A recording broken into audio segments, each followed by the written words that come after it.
नमस्कार दोस्तों, कैसे हैं आप सब। कलयुग के चमत्कार संतों की वाणी में आप सबका स्वागत है। शुरू हो चुका है आज 7 सितंबर से गणेश चतुर्थी और गणेश महोत्सव। गणेश चतुर्थी यानी कि गणेश चौथ सनातन धर्म का एक प्रमुख त्योहार है। इस गणेश महोत्सव को भाद्रपद की चतुर्थी तिथि से शुरू किया जाता है और ये त्योहार पूरे देश में धूमधाम से मनाया जाता है। आप सबने भी अपने घर में आज गणपति जी लाए होंगे और उन्हें जमाया होगा, उनकी सेवा की होगी, उनको भजन सुनाए होंगे, उनको भोग लगाया होगा, आरती की होगी, घर में आनंद मंगल छा गया होगा, मेरा ये विश्वास है। आज की जो हम कथा सुनाने जा रहे हैं, ये है तो गणेश चतुर्थी की कथा ही, कि चाहे आप व्रत रख रहे हैं या नहीं रख रहे तो भी सुननी चाहिए। तो कथा सुनने से पुण्य की ही प्राप्ति होती है और हमारा मन सकारात्मक ऊर्जा की ओर बढ़ता है। लेकिन क्योंकि गणपति महोत्सव 10 दिनों का चल रहा है, इसलिए आप इस कथा को किसी दिन भी गणपति जी के सामने बैठकर सुन सकते हैं। भगत बहुत धूमधाम और खुशी के साथ गणपति बप्पा को अपने घर में विराजमान करते हैं। संकल्प के अनुसार 3 दिन, 5 दिन, 7 दिन या फिर 10 दिन रखकर उनका पूजन किया जाता है, फिर उनको विसर्जित किया जाता है। पूरे देश में यह त्योहार खूब धूमधाम से मनाया जाता है। पहले तो ये महाराष्ट्र और कर्नाटक का ही प्रमुख त्योहार गिना जाता था, लेकिन अब ये सारे देश में फैल चुका है। गणेश चतुर्थी को गणेश चौथ या फिर डंडा चौथ के नाम से भी इन प्रदेशों में जाना जाता है। इस दिन बालक छोटे छोटे डंडों को बजाकर खेलते हैं। गणेश पुराण के अनुसार भाद्रपद शुक्ल पक्ष की चतुर्थी को मध्याह्न के समय गणेश जी का जन्म हुआ था। शिव पुराण में आता है कि भाद्रपद मास के कृष्ण पक्ष की चतुर्थी को मंगल मूर्ति गणेश जी की अवतरण तिथि भी बताया गया है। इस दिन स्वयंतक मणि की कथा श्रवण करने का विधान है। ये कथा भगवान कृष्ण से जुड़ी हुई है और गणेश जी की पूजा इस दिन करने से विद्या, बुद्धि, रिद्धि सिद्धि की प्राप्ति तो होती ही है, साथ में सभी विघ्नों का नाश होता है। शिव पुराण के अंतर्गत रुद्र संहिता के चतुर्थ कुमार खंड में ये वर्णन है कि माता पार्वती ने स्नान करने से पूर्व अपनी मैल से एक बालक को उत्पन्न करके उसे अपना द्वारपाल बना दिया। जब भगवान शिव ने अंदर प्रवेश करना चाहा, तब बालक ने उन्हें रोक दिया। इस पर शिव गणों से बालक का भयंकर युद्ध हुआ, लेकिन युद्ध में उसे कोई भी पराजित नहीं कर सका। आखिरकार भगवान शंकर क्रोधित हो गए। उन्होंने अपने त्रिशूल से उस बालक का सिर काट दिया। इससे भगवती शिवा अत्यंत क्रुद्ध हो उठी और उन्होंने प्रलय करने की ठान ली। तब भयभीत देवताओं ने देव ऋषि नारद की सलाह पर देवी जगदम्बा की स्तुति की, उन्हें शांत किया और शिव जी के निर्देश पर भगवान श्री विष्णु उत्तर दिशा में जाके सबसे पहले मिले जीव का सिर ले आए, जो कि एक हाथी था। वे उसका सिर काटकर ले आए। तब भगवान शिव ने गज के उस मस्तक को बालक के धड़ पर रखकर उसमें पुनर्जीवित कर दिया, यानी कि उसमें प्राण डाल दिए। माता पार्वती ने हर्ष से उस गजमुख बालक को अपने हृदय से लगा लिया और देवताओं में अग्रणी होने का आशीर्वाद दिया। श्री ब्रह्मा, विष्णु, महेश ने भी उस बालक को सर्वा घोषित करते हुए अगर पूजे होने का वरदान दिया। भगवान शंकर ने उस बालक से कहा, हे गिरजा नंदन, विघ्न नाश करने में तेरा नाम सर्वोपरि होगा। तू सबका पूज्य बनकर मेरे समस्त गणों का अध्यक्ष होगा। इसलिए वर्ष भर श्री गणेश चतुर्थी का व्रत करने वालों की मनोकामना अवश्य पूर्ण होती है, क्योंकि गणेश चतुर्थी हर मास में 2 बार आती है। इस दिन भगवान श्री गणेश जी के साथ साथ चंद्र देवता की पूजा का भी विधान है, लेकिन भाद्रपद मास की गणेश चतुर्थी के दिन चंद्र दर्शन नहीं करने चाहिए। गणेश चतुर्थी के दिन प्रातःकाल स्नान आदि से निवृत्त होकर सोने, तांबी, मिट्टी या फिर गोबर के गणेश की प्रतिमा बनाई जाती है। इसको कोड़े कलश में जल भरकर मुंह पर कोड़ा कपड़ा बांधकर स्थापित किया जाता है। फिर गणेश जी की मूर्ति पर सिंदूर चढ़ाकर उनका षडोपचार से पूजन करना चाहिए। उन्हें 21 लड्डुओं का भोग लगाने का विधान है। इसमें 5 लड्डू गणेश जी की प्रतिमा के साथ और शेष ब्राह्मणों में बांट देने चाहिए। गणेश जी की आरती करनी चाहिए। पूजा जो भी आप यथाशक्ति सेवा कर सकते हैं, उन्हें फल फूल नैवेद्य अर्पित करें और उनसे प्रार्थना करें कि आपके घर में जो भी विघ्न बाधाएं हैं वे इसे दूर करें। भाद्रपद शुक्ल पक्ष की चतुर्थी को स्यमंतक मणि की कथा श्रवण करने का विधान है। इसमें ये आता है कि वैसे तो इस चतुर्थी का जो चांद होता है उसे नहीं देखना चाहिए, लेकिन अगर किसी कारणवश आप भूल जाते हैं और देख लेते हैं, क्योंकि इस चांद को देखने से झूठा आरोप लगता है या चोरी का आरोप लग जाता है, तो फिर इस समस्या का कि अगर हम गलती से अनजाने में चांद को देख लेते हैं, इस समस्या का क्या निवारण है?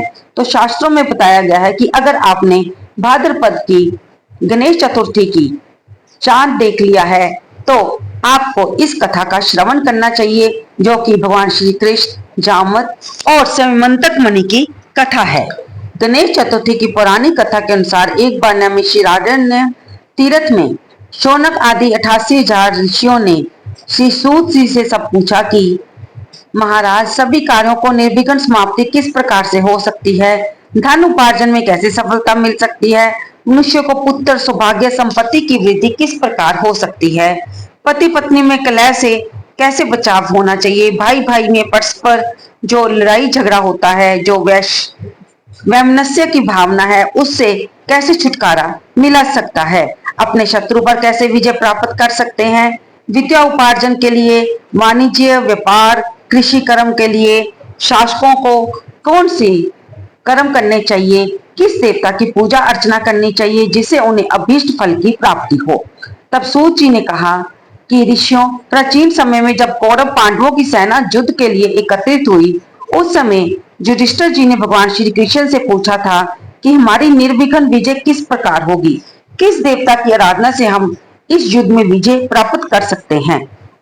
तब भगवान श्री कृष्ण कहते हैं कि महाराज, भाद्रपद मास के शुक्ल पक्ष की चतुर्थी को भगवान श्री गणपति जी की पूजा करनी चाहिए और श्रद्धा भाव से उनकी पूजा प्रारंभ कर दीजिए।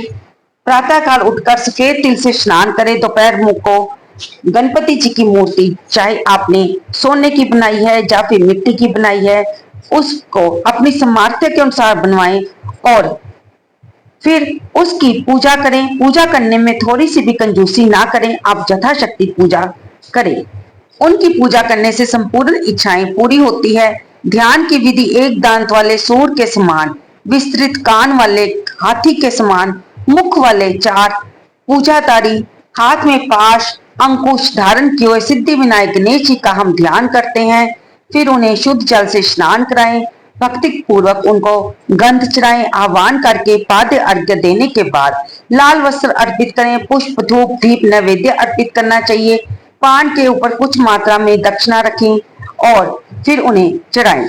इसके बाद उनको 21 दुर्वा चढ़ाएं।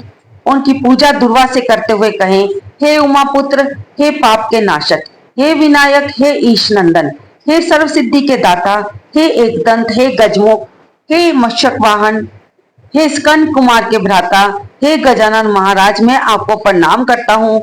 रोली, पुष्प, अक्षत के साथ उनका प्रत्येक नाम का उच्चारण करते हुए अलग अलग नामों से उनको 2-2 दुर्वा अर्पित करते रहें। फिर उनसे कहिए कि हे देवादि देव, आप मेरे द्वारा अर्पित धूप, दीप, नैवेद्य को स्वीकार करें। मैं आपसे विनती करता हूँ, इस प्रकार भुना हुआ गेहूं, गुड़, धनिया, जो भी गणेश जी को परम प्रिय है, अर्पित करें। हाथ में शुद्ध घी से बनाए हुए 21 लड्डू ले लें। फिर उनको भगवान गणपति जी के आगे रख दें। उनमें से 10 लड्डू ब्राह्मण को दान कर दें, 10 लड्डू अपने भोजन के निमित्त रख लें। शेष लड्डू गणेश जी के सामने नैवेद्य के रूप में रहने दें। सभी कर्म करने के बाद इष्ट देव का पूजन करें। ब्राह्मण को भोजन करवाकर स्वयं भी भोजन करें। इस प्रकार भगवान श्री कृष्ण ने धर्मराज युधिष्ठिर को युद्ध शुरू होने से पहले गणपति जी को प्रसन्न करने की सारी विधि बताई और कहा कि गणपति जी की पूजा करने से आप सब पांडवों की विजय होगी, इसमें कोई संदेह नहीं है। ये मैं बिल्कुल सत्य कह रहा हूँ। गणेश जी की पूजा करने से श्री विष्णु, शिव जी, सूर्य देव, पार्वती, अग्नि आदि विशिष्ट देवों की पूजा हो जाती है, इसमें संदेह नहीं है। इससे मातृगण प्रसन्न होते हैं। ऋषि भक्ति पूर्वक सिद्धि विनायक गणेश जी की पूजा करने से उनकी कृपा के फल स्वरूप मनुष्य के सभी कार्य पूर्ण हो जाते हैं। भाद्र शुक्ल गणेश चतुर्थी की पूजा शिवलोक में हुई है। इस दिन स्नान, दान, उपवास, पूजन करने से भगवान गणपति जी की अनुकंपा मिलती है। अब हम वो कथा सुनेंगे जिससे आप पर अगर आपने जानने में चंद्र दर्शन कर लिए हैं तो आपको जो झूठा चोरी का आरोप लगने का भय है वह कैसे दूर होगा, इससे को हम इस कथा से श्रवण करने से दूर कर सकते हैं। आइए मिलकर सुनते हैं। द्वारकापुरी में उग्र नामक यादव के सत्रजीत और प्रसन्नजीत नामक दो पुत्र हुए। समुद्र तट पर स्थित भाव से सूर्य नारायण भगवान को प्रसन्न करने के लिए वीर्यवान सत्रजीत ने तपस्या करने लगे। वे निराहार रहकर सूर्य देव की ओर टकटकी लगाकर आराधना करने लगे। तब भगवान सूर्य नारायण प्रसन्न हुए। उन्होंने सत्रजीत को दर्शन देकर कहा कि मांगो, क्या मांगते हो।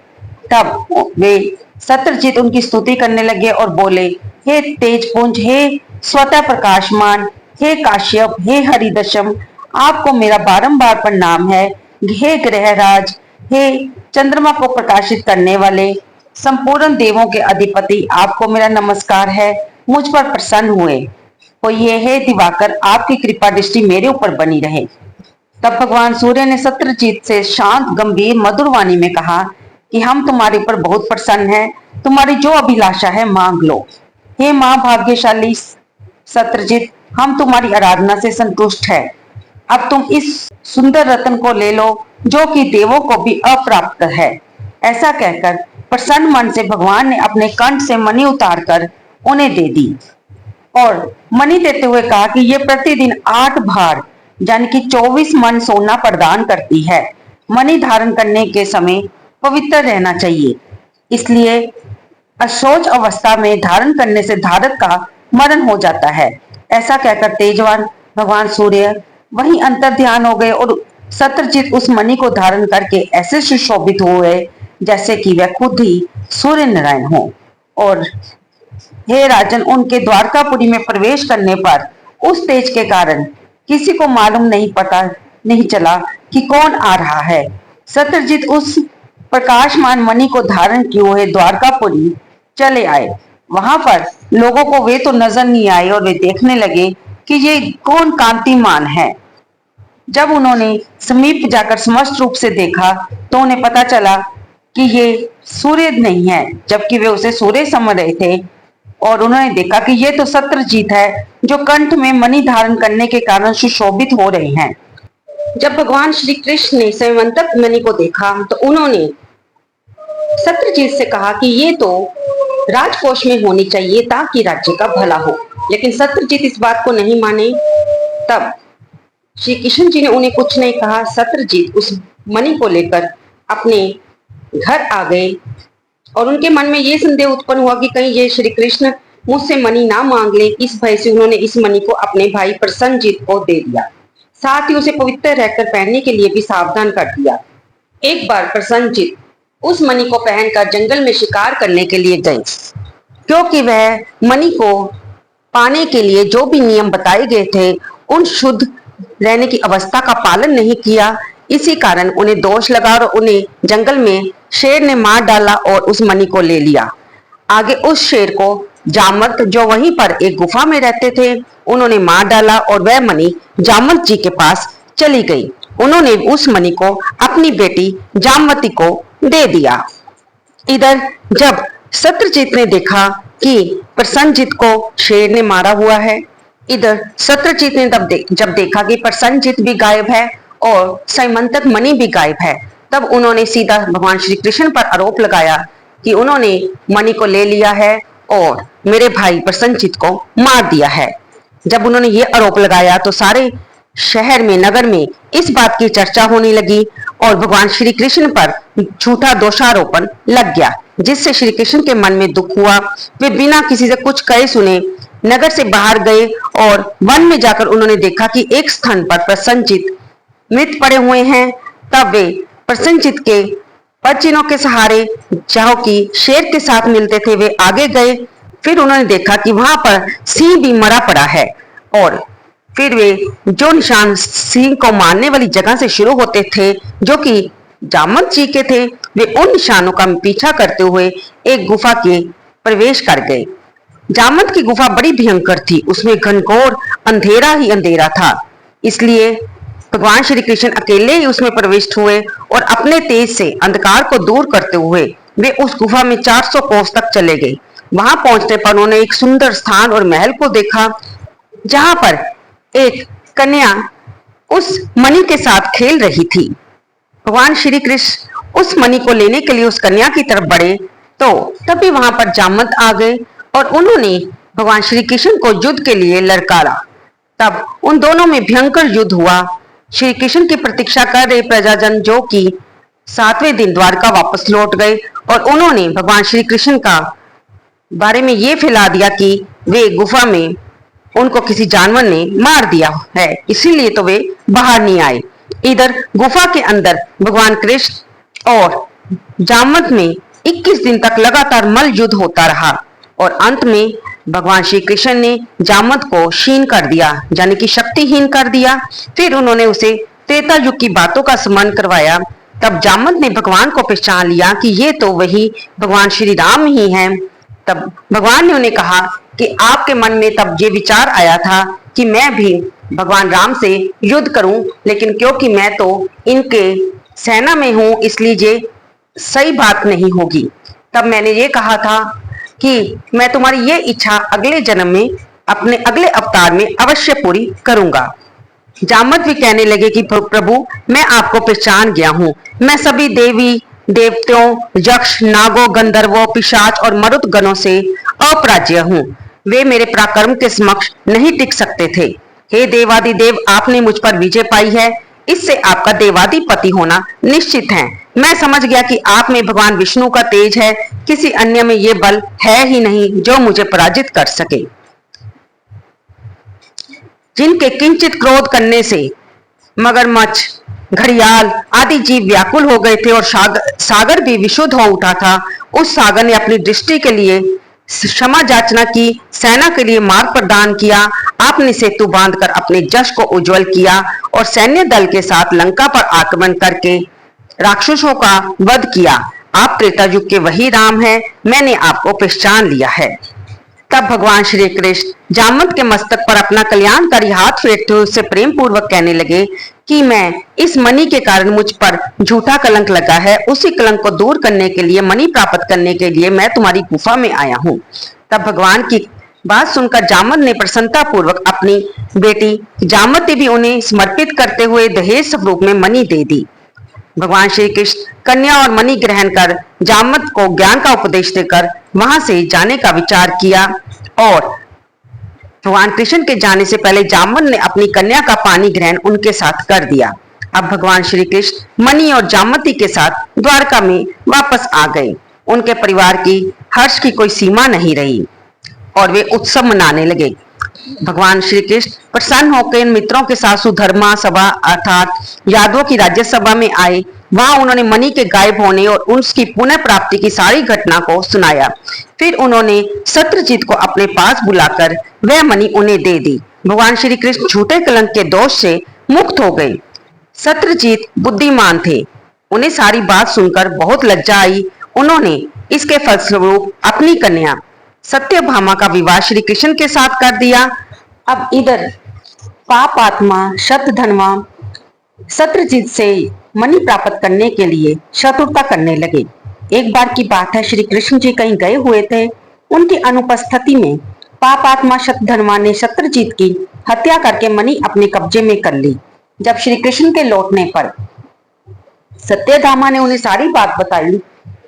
एक बार नगर में पुनः चर्चा उठी कि ये श्री कृष्ण भीतर से तो काले और कलुषित हृदय वाले हैं और ऊपर से इतने सीधे दिखते हैं। तब भगवान श्री कृष्ण ने बलदेव जी से कहा कि भैया, शतधन्वा ने सत्यजीत का वध किया है और मणि के साथ अब वह जाने वाला है, तब हमें इसे रोकना चाहिए। शतधन्वा ने सत्यजीत की हत्या करके हम लोगों की मणि का अपहरण कर लिया है। यही मणि राजकोष में होनी चाहिए, इसमें कोई संदेह नहीं है। जब सत्यधन्वा को ये बात मालूम हुई कि श्री कृष्ण उसे पकड़ने के लिए आ रहे हैं, उसने भयभीत होकर मणि को अक्रूर को दे दिया और खुद एक घोड़ी पर सवार होकर दक्षिण दिशा की ओर भाग गया। इधर रथ पर विराजमान भगवान श्री कृष्ण और बलराम उसका पीछा करते हुए उन्होंने घोड़ी को मार डाला। जब वह पैदल भागने लगा तो श्री कृष्ण ने उसे दौड़कर पकड़ लिया और उसका वध कर दिया। अब उन्होंने बलदेव जी से कहा कि इसके पास से तो कोई मणि नहीं मिली है। तब भगवान श्री कृष्ण की बात से बलराम जी रुष्ट होकर बोले कि कृष्ण, तुमने सदैव से कपट का व्यवहार किया है, तुमसे बढ़कर लालची व्यक्ति कोई नहीं है। तुम धन में के लोभ में पड़कर अपने ही सगे संबंधियों को मार रहे हो। भगवान श्री कृष्ण ने शपथ भी ली कि उनके पास मणि नहीं है और इसके कारण वे उनके जो सगे संबंधी उनकी हत्या नहीं करे। वे तो अपने कलंकी दोष को मिटाने के लिए ये सब कार्य कर रहे हैं। लेकिन बलराम जी रुष्ट होकर विदर्भ देश की ओर चले गए। तब सभी द्वारकावासी पुनः चर्चा करने लगे कि कृष्ण ने अपने बड़े भाई बलराम को द्वारका से बाहर निकालकर अच्छा काम नहीं किया। ये उन्होंने मणि के लालच में आकर किया है, जो कि बिल्कुल उचित नहीं है। इन बातों को सुनकर भगवान श्री कृष्ण के मन में बड़ा दुख हुआ। उनका चेहरा मुरझा गया। इधर अक्रूर तीर्थाटन के लिए द्वारका से निकल पड़े। उन्होंने काशीपुरी में जाकर यज्ञपति भगवान के लिए विष्णु यज्ञ किया। अक्रूर ने उस मणि द्वारा दैनिक स्वर्ण प्राप्ति के द्वारा सभी लोगों को भरपूर दक्षिणा देकर संतुष्ट किया, मंदिरों का निर्माण करवाया। सूर्य देव भगवान द्वारा दी गई उस मणि को सदैव अक्रूर पवित्रता के साथ धारण करते थे, इसलिए वे यहाँ पर भी जाते वहां पर कभी अकाल नहीं पड़ता था, ना ही किसी व्याधि या रोग का प्रकोप होता था। भगवान श्री कृष्ण तो सर्वज्ञ थे, वे सभी बातों को जानते थे, लेकिन मनुष्य देहधारी होने के कारण, लोकाचार के कारण माया में आकर अपनी अज्ञानता प्रकट करते थे और मणि के कारण उनका भाई बलराम जी से भी विरोध हो गया। बार बार झूठे कलंक लगते रहे, इससे वे उदास हो गए। एक दिन देव ऋषि नारद उनसे मिलने आए। तब भगवान श्री कृष्ण को उदास देखकर उन्होंने इसका कारण पूछा। तब भगवान श्री कृष्ण बोले कि देव ऋषि नारद, मुझे बार बार अकारण कलंक लग रहा है, ये क्यों हो रहा है? मुझे इसका अत्यंत पश्चाताप है। कृपया मुझे इस चिंता से रहित कीजिए, मैं आपकी शरण में हूँ। नारद जी ने कहा, हे देव, आप पर लगने वाले कलंक का कारण भादो शुक्ल चतुर्थी को आपने चंद्र दर्शन किए हैं, इसलिए आपको बार बार कलंकित होना पड़ रहा है। तब नारद जी की वाणी सुनकर भगवान श्री कृष्ण गंभीर वाणी में कहने लगे, हे देव ऋषि, चतुर्थी के चंद्र दर्शन से कैसे दोष लगता है, जबकि द्वितीया के चांद का लोग दर्शन करते हैं, उसका सुंदर फल पाते हैं। तब नारद जी ने कहा कि स्वयं श्री गणेश जी ने दर्शनी रूप वाले अर्थात सुंदरतम रूप पर गर्व करने वाले चंद्रमा को श्राप दिया है कि आज के दिन जो लोग तुम्हारे दर्शन करेंगे, समाज में उन्हें व्यर्थ ही निंदा का पात्र होना पड़ेगा। श्री कृष्ण जी ने पूछा, हे मुनिवर, अमृत की वर्षा करने वाले चंद्रमा को गणेश जी ने क्यों श्राप दिया? आप इस उपाख्यान का विस्तार से वर्णन कीजिए। तब नारद जी ने उत्तर दिया कि प्राचीन काल में ब्रह्मा, विष्णु, शिव ने मिलकर गणेश जी को अष्ट सिद्धि और नवनिधि को पत्नी स्वरूप में प्रदान किया। इसके बाद शास्त्रोक्त विधि से गणेश जी की पूजा करके उन्हें संपूर्ण देवों में अग्रगणी बनाकर प्रजापति ब्रह्मा जी ने उनकी स्तुति करने लगे। ब्रह्मा जी ने कहा, हे हाथी सदृश मुख वाले, हे गणपति, हे लंबोदर, हे वरदाय, हे समस्त विद्याओं के अधिपति, हे देवताओं के अधिनायक, हे सृष्टिकर्ता, पालक और संहार करता गणेश जी, जो लोग भक्ति पूर्वक आपको लड्डू चढ़ाकर पूजन करेंगे, उनके सभी विघ्न दूर हो जाएंगे और दुर्लभ सिद्धि की प्राप्ति होगी, इसमें संशय नहीं।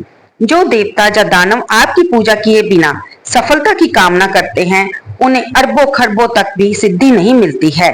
हे गणाध्यक्ष प्रभु, ऐसी स्थिति में मेरी इतनी सामर्थ्य नहीं कि आपकी स्तुति कर सकूं। ब्रह्मा जी के मुख से ये स्तुति सुनकर गणेश जी प्रसन्न हो गए और उन्होंने कहा, हे जगत के रचयिता ब्रह्मा जी, मैं आपकी भक्ति और निश्चल स्तुति से प्रसन्न हूँ। आप मुझसे जो भी वर मांगना चाहते हैं मांग लीजिए, मैं उसे पूर्ण करूंगा। तब ब्रह्मा जी ने कहा, हे प्रभु, सृष्टि के रचना काल में मुझे किसी प्रकार की बाधा ना हो। तब गणेश जी ने प्रसन्न मन से मुस्कुराते हुए कहा, ऐसा ही होगा, आपका कार्य निर्विघ्न रूप से चलता रहेगा। ब्रह्मा जी अभीष्ट वरदान पाकर अपने लोक को चले गए। तब गणेश जी अपना अद्वितीय स्वरूप धारण किए हुए आकाश मार्ग से चंद्रलोक में पहुंचे। तब चंद्रमा ने उनके ऐसे रूप को देखकर उनका मजाक उड़ाया, उन पर हंसने लगे, जिसे देखकर भगवान श्री गणेश जी कुपित हो गए और उनकी आंखें क्रोध से लाल हो गई। फिर उन्होंने चंद्रमा को शाप दे दिया कि तुम दर्शनी और सुंदर रूप वाले मुझको देखकर हंस रहे हो। गणेश जी ने कहा कि चंद्रमा, तुम मध्य तरफ हो रहे हो, इसका फल तुम्हें भोगना पड़ेगा। आज से शुक्ल चतुर्थी के दिन कोई भी व्यक्ति तुम्हारे पापी मुंह को नहीं देखेगा। जो व्यक्ति भूल से भी तुम्हारे मुख को देख लेगा उसे अवश्य कलंकित होना पड़ेगा। नारद जी कहते हैं, श्री कृष्ण, ऐसा भीषण शाप सुनकर विश्व में हाहाकार मच गया। चंद्रमा का मुख मलिन हो गया, वे जल में प्रविष्ट हो गए। उसी दिन से चंद्रमा अपना स्थान जल में बनाकर रहने लगे। इधर देवता, ऋषि और गंधर्व बड़े निराश हो गए। वे सब दुखी होकर देवराज इंद्र के नेतृत्व में ब्रह्मा जी के लोक को गए। ब्रह्मा जी का दर्शन करके उन्होंने सारे वृत्तांत का वर्णन किया और इसका निवारण पूछा। तब ब्रह्मा जी ने सोचकर देवताओं से कहा कि गणेश जी के शाप को कोई काट नहीं सकता, ना मैं, ना विष्णु, ना इंद्र। इसलिए हे देवों, आप बस उन्हीं की शरण में जाओ, वे ही चंद्रमा को अपने इस शाप से मुक्त कर सकते हैं। तब देवताओं ने पूछा कि हम उन्हें कैसे प्रसन्न करें कि वे हमें वर दें। आप उस उपाय को बतलाइए। तब ब्रह्मा जी ने कहा, गणेश जी का पूजन विशेषतया कृष्ण चतुर्थी को रात में यत्न पूर्वक करना चाहिए। शुद्ध घी में उन्हें मालपुआ, लड्डू आदि बनाकर भोग लगाना चाहिए। हलवा, पूरी, खीर आदि का भोग लगाकर प्रसाद ग्रहण करना चाहिए। ब्राह्मणों को दान स्वरूप गणेश जी की स्वर्ण प्रतिमा देनी चाहिए। अगर स्वर्ण प्रतिमा ना हो तो आप मिट्टी के, चांदी के गणेश जी बनाकर भी उनकी पूजा कर सकते हैं। तब देवताओं ने उनसे सारी विधि जानकर देवगुरु बृहस्पति के साथ वे चंद्रमा को लेकर ब्रह्मा जी की सारी बताई हुई विधि सुनाई। तब चंद्रमा ने ब्रह्मा जी की बताई हुई विधि के अनुसार गणेश जी का व्रत और पूजन किया, जिसके फलस्वरूप गणेश जी प्रसन्न हुए। चंद्रदेव उनकी स्तुति करने लगे। हे विभो, आप समस्त कारणों में आदि कारण हैं, आप सर्वज्ञ और सबके जानने योग्य है। आप मुझ पर प्रसन्न होइए। हे देवाधिपति, हे जगनिवास, हे लंबोदर, हे वक्रतुंड, हे गणेशी, हे ब्रह्मा विष्णु से पूजित, मैंने गर्व के साथ आपका उपहास किया था, उसके लिए मैं प्रार्थी हूँ। आप मुझ पर प्रसन्न होइए, मुझे क्षमा कीजिए। गणेश जी, जो आपकी पूजा ना करके अर्थ सिद्धि की इच्छा रखते हैं, वे वास्तव में मूर्ख और संसार में अभागे हैं। मुझे आपके संपूर्ण प्रभाव का ज्ञान हो गया है। जो पापात्मा आपकी पूजा से विमुख रहते हैं, उन्हें नरक में भी स्थान नहीं मिलता। चंद्रमा द्वारा ऐसी स्तुति सुनकर गणेश जी हंसते हुए कहने लगे कि मैं तुम्हारी प्रार्थना से प्रसन्न हूँ, तुम्हारी पूजा से प्रसन्न हूँ। तुम्हारी जो इच्छा है मुझसे वरदान के रूप में मांग लो। तब चंद्रमा ने कहा, हे गणेश्वर, आपकी कृपा से मेरे पाप शाप दूर हो जाएं। ये सुनकर गणेश जी ने कहा, हे चंद्र, मैं तुम्हें इसके बदले में दूसरा वरदान दे सकता हूँ, लेकिन तुम्हारा शाप दूर नहीं कर पाऊंगा। तब गणेश जी ने कहा कि मेरा शाप तो दूर नहीं हो सकता, इसके बदले में मैं तुम्हें दूसरा वरदान दे सकता हूँ। तब ब्रह्मा देवगण अत्यंत भयभीत हो गए। उन्होंने भक्त वत्सल गणेश जी की प्रार्थना करने लगे और निवेदन करने लगे, हे देवादिदेव, आप चंद्रमा को शाप मुक्त कर दें। यही वरदान हम सभी आपसे चाहते हैं। आप ब्रह्मा जी के बड़प्पन का विचार कर चंद्रमा को शाप मुक्त कर दीजिए। देवताओं का इस प्रकार निवेदन सुनकर गणेश जी बड़े ही आदर के साथ कहने लगे कि आप लोग मेरे भगत हैं, मैं आप लोगों को अभीष्ट वरदान प्रदान करता हूँ। जो लोग भादो सुदी चौथ को चंद्रमा का दर्शन करेंगे, उन्हें मिथ्या कलंक तो अवश्य ही लगेगा, इसमें कोई संदेह नहीं। किंतु महीने के आरंभ में शुक्ल द्वितीया के दिन जो व्यक्ति हर महीने में निरंतर तुम्हारा दर्शन करते रहेंगे, उन्हें भादो सुदी चौथ के दर्शन का दुष्परिणाम नहीं भोगना पड़ेगा। नारद जी कहते हैं, कृष्ण, तभी से द्वितीया के दिन सभी लोग आदर पूर्वक चंद्र दर्शन करने लगे। स्वयं गणेश जी द्वितीया के चंद्र दर्शन की महत्ता का वर्णन किया है। दूज के चंद्रमा का दर्शन करने वाले जो पाप आत्मा भाद्र शुक्ल को तुम्हारा दर्शन करेंगे, उन्हें 1 वर्ष के भीतर ही मिथ्या कलंक का भागी होना पड़ेगा। इसके पश्चात चंद्रमा ने गणेश जी से पुनः पूछा कि प्रभु, अगर ऐसी घटना घटित हो जाए तो हे देवाधिपति, आप किस उपाय से प्रसन्न होंगे, ये बताने की कृपा करें। तब गणेश जी ने कहा कि कृष्ण पक्ष की प्रत्येक चतुर्थी को जो लोग लड्डू का भोग लगाकर मेरा पूजन करेंगे और विधि पूर्वक रोहिणी के साथ तुम्हारी पूजा करेंगे, वे मेरी प्रतिमा का पूजन करेंगे और इस कथा का श्रवण करेंगे, ब्राह्मण को भोजन कराकर उन्हें दान देंगे, उनके कष्टों का मैं निवारण करता रहूंगा। इस प्रकार कहकर भगवान गणेश अंतर ध्यान हो गए। तब नारद जी ने श्री कृष्ण भगवान को कहा कि वे भी इस व्रत को करें और भगवान गणपति का पूजन करें, और इस चरित्र को सुनने से उनका कलंकी चौथ का जो दोष है वह दूर होगा, और वे मानसिक संकट से या किसी भी प्रकार का संशय उत्पन्न हो तो उससे भी इस कथा को सुनने से वे इस दोष से मुक्त हो जाएंगे। तब भगवान श्री कृष्ण जी ने गणेश जी की आराधना की, व्रत और पूजन से उन्हें प्रसन्न किया। अतः मनुष्यों को चाहिए कि इस क्लेश पाप हरक कथा को अवश्य सुने। नर हो या नारी हो, किसी भी प्रकार का संकट आने पर इस व्रत को करने से सभी मनोरथ सिद्ध होते हैं। भगवान विघ्न विनाशक भगवान गणेश जी की प्रसन्नता से मनुष्यों को संसार में सभी पदार्थ सुलभ होते हैं। अतः प्रेम से बोलिए भगवान गणपति जी की जय, भगवान श्री कृष्ण की जय। तो दोस्तों, ये वो कथा है कि यदि आप जाने अनजाने इस भादो मास की चतुर्थी का चांद देख लेते हैं तो जो कलंकी चौथ का दोष होता है उसको आप इस कथा के श्रवण करने से दूर कर सकते हैं। और इस दिन भगवान श्री गणेश जी की पूजा करके, व्रत रखकर, ब्राह्मण को यथाशक्ति दान दक्षिणा देकर आप इस दोष का निवारण कर सकते हैं। भगवान गणपति इस आराधना से प्रसन्न होते हैं और आप पर मिथ्यारोपण का जो भय है वह दूर हो जाता है। आपने इस कथा में ये जाना कि स्वयं भगवान श्री कृष्ण को भी भगवान गणपति जी की आराधना करनी पड़ी। तो ये कथा हमें ये बताती है कि जब भगवान भी अवतारी रूप लेते हैं तो उन्हें जो नियम संसार के देवताओं द्वारा बनाए गए हैं उनका पालन करना पड़ता है। मानव जीवन में आकर जो भी लीलाएं होती हैं उन सब का अनुसरण करते हुए भगवान सभी नियमों का पालन करते हैं। चाहे वो भगवान का कोई भी अवतार हो, चाहे वो श्री राम जी हो, चाहे वो श्री कृष्ण जी हो, उन्हें इस जो ब्रह्मांड का संतुलन है उसे बनाए रखने के लिए और अपने ही बनाए हुए नियमों का पालन करने के लिए खुद को भी मर्यादा में रहना पड़ता है। तो आपको ये कथा कैसी लगी कृपया से लाइक करें, शेयर कर और कमेंट बॉक्स में जय श्री विष्णु हरि लिखना ना भूलें। धन्यवाद दोस्तों।